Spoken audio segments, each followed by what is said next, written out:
So this reasoning, I don't want to help them because it'll cause problems for the Jews. That's not right. When somebody's in trouble, you help them according to what they... One of the greatest stories ever told is the story of Jonah and the whale. Let's revisit the story and find out the full meaning and lesson and purpose of recording that story and making it part of the Torah. God comes to the prophet Jonah, and he says, go to the city of Nineveh and prophesize. Tell them that if they don't repent in 40 days, the city will be destroyed. Nineveh was a very sophisticated for its time. It was a large city, and it was advanced technologically. They had irrigation canals, very, very sophisticated. Next thing we know, Jonah is on a ship sailing off from Tarshish. Where is he going? What is he doing? What's happening? A storm breaks out, and the ship is floundering. The people cry out to their gods, to the different religions or whatever they were called back then. But it doesn't help. They throw their equipment overboard to lighten the load, and it doesn't help.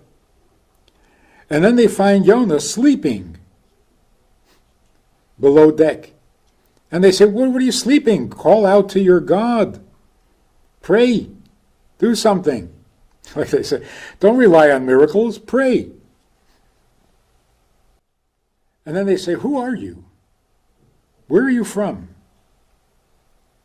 Jonah says, I am an Ivri, which is the Hebrew origins for the word Hebrew.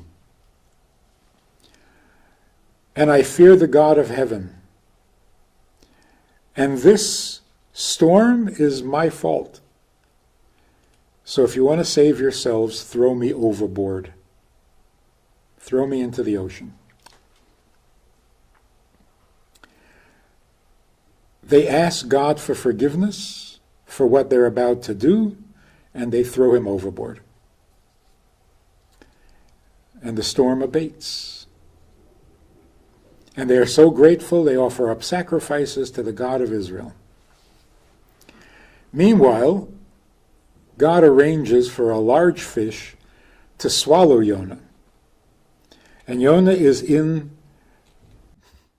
the bowels of this fish for 3 days.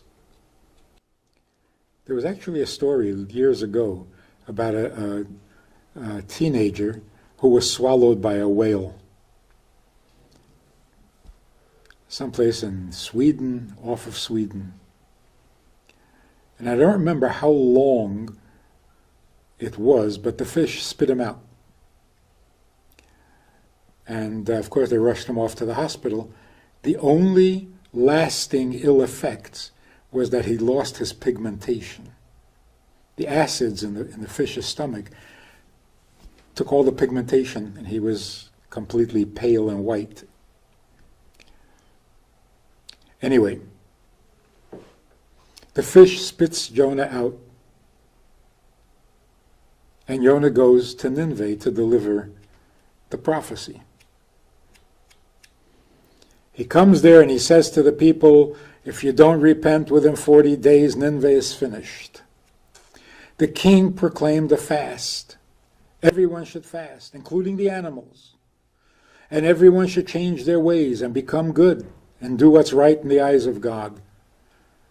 And the city was saved. Jonah is severely uncomfortable, very stressed about the whole thing. And God says to him, with the number of people, the population of Nineveh, and their cattle,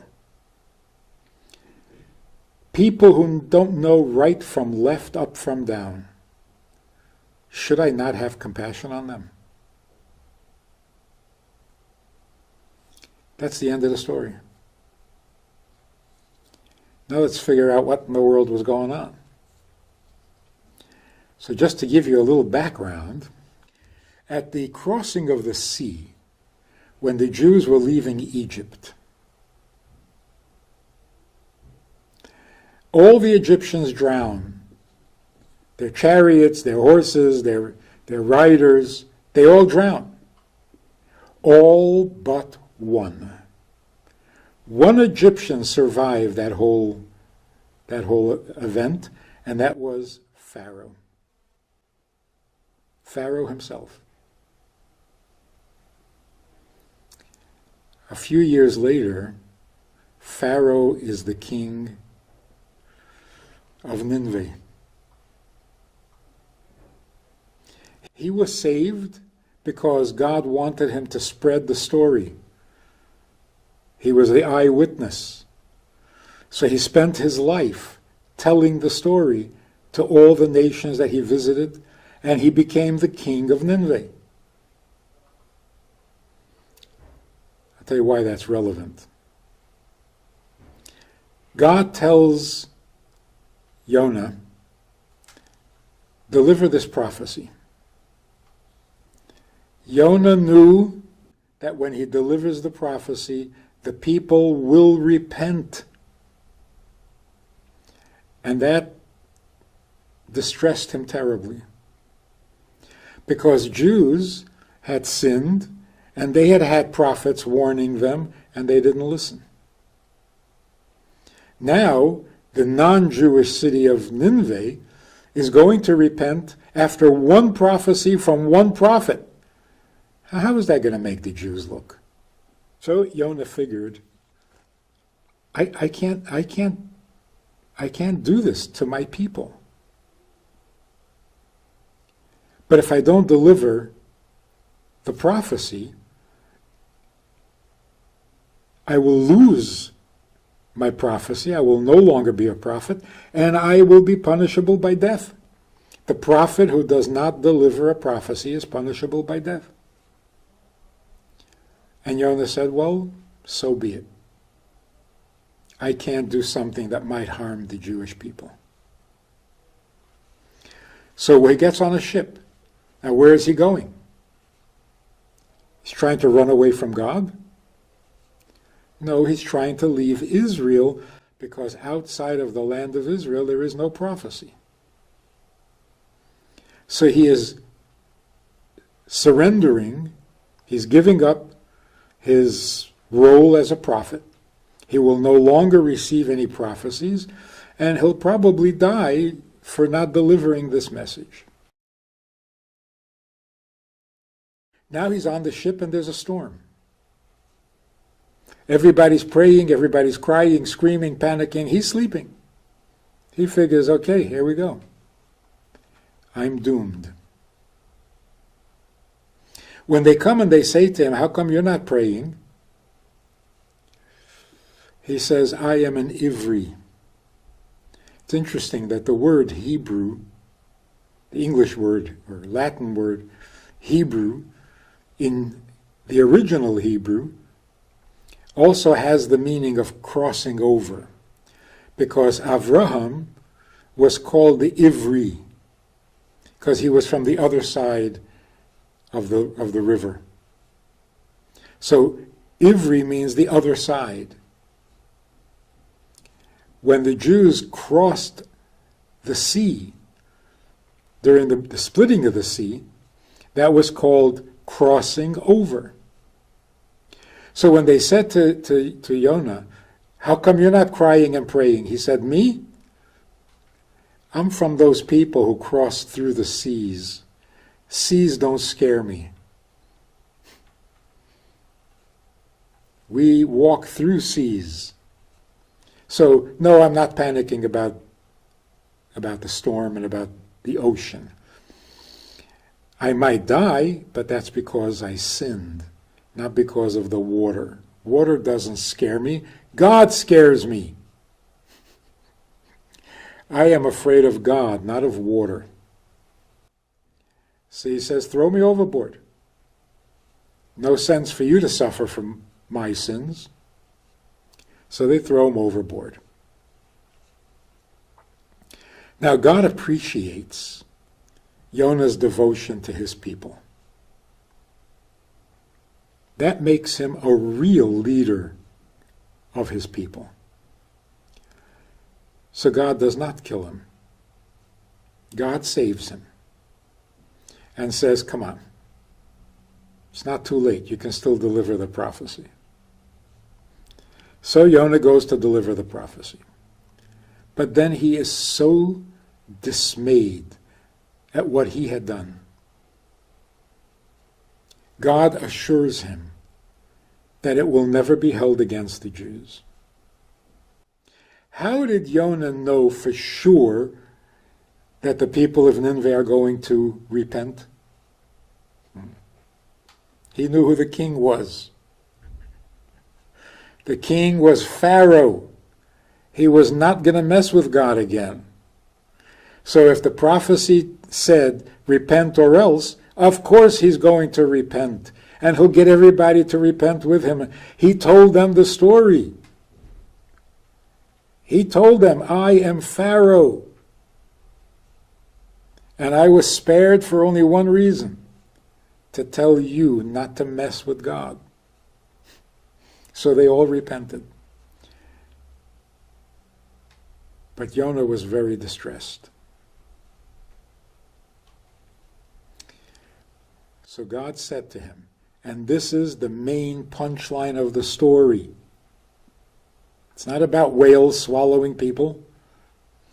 The punchline of the story is God explained something to Jonah that we need to know. God said, how could I not have compassion over such a large number of people and their cattle when they don't even know up from down, they don't know right from wrong? How can I not have compassion on them? And guide them through a prophecy to a better way of life. So here's what God is saying.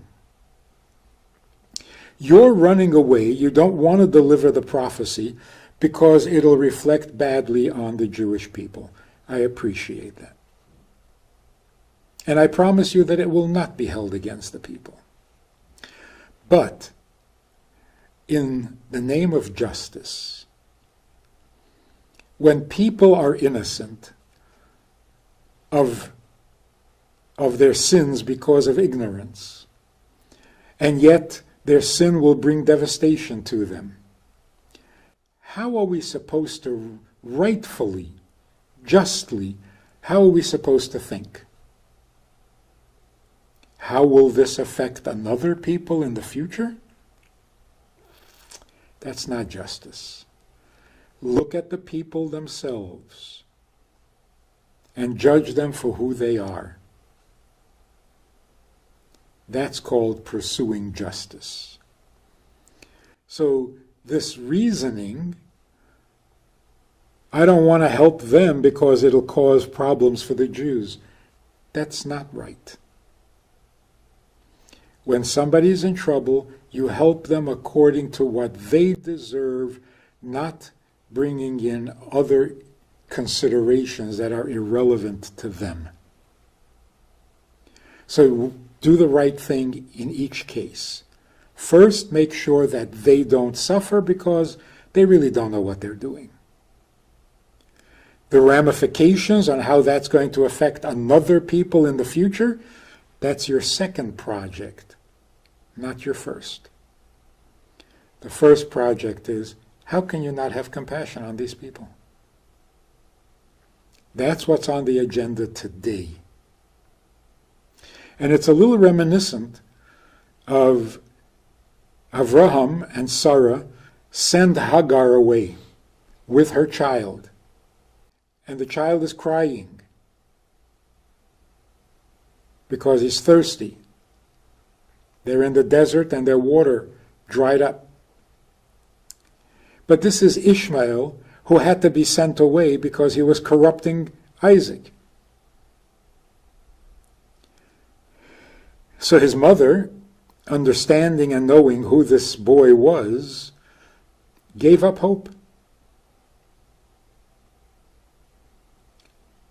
But God says to her, why are you despairing?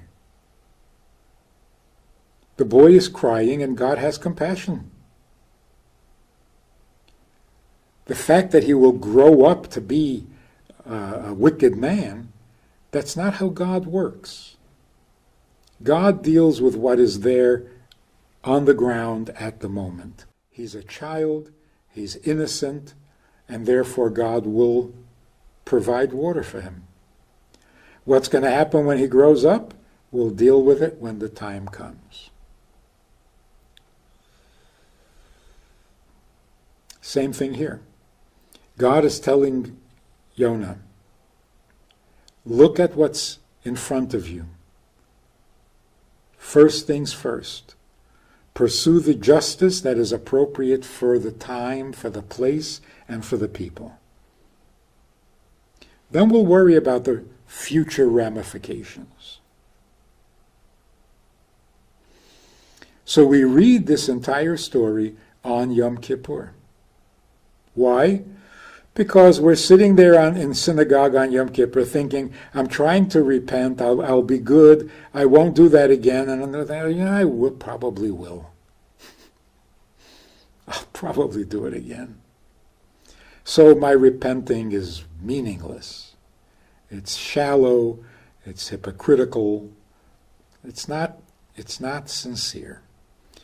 The story comes and says, that's not how God looks at it. You are in the synagogue. You're asking for forgiveness. You want to stop sinning. God judges you for what he sees right now. What's going to be in the future? We'll deal with that when the time comes. But today, you are forgiven. Mostly because you don't know right from wrong. You don't know up from down, so can't really consider you guilty.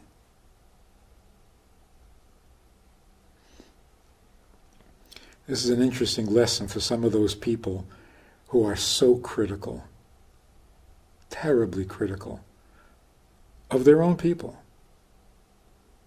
Some rabbis who find that every Jew who isn't living up to the maximum observance level that they think is necessary, they have some pretty harsh things to say about them. But look at here. The city of Nineveh. God says, how can I not have compassion on them? They don't know left from right.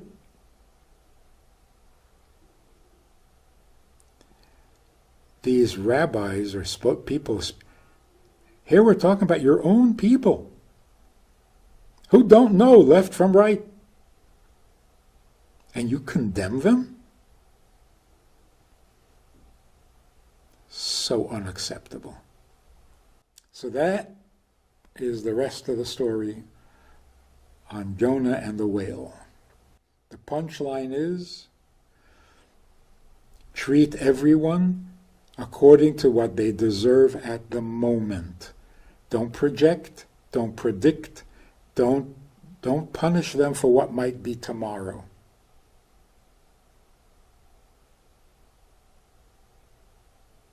It's an important lesson. We have a Sunday night program for VIPs that you might be interested in. It's informal, it's questions and answers, it's conversation. It's really relaxed, it's really pleasant, enjoyable, informative, and kind of community-like. It's a Sunday night program. There's a Wednesday morning program for the VIPs, and there's a Wednesday night program. All of it just conversation, casual, laid back, unscripted. So join us. Take a look. Click the link below and see which of the three suits you best, and join us for some enjoyable conversation.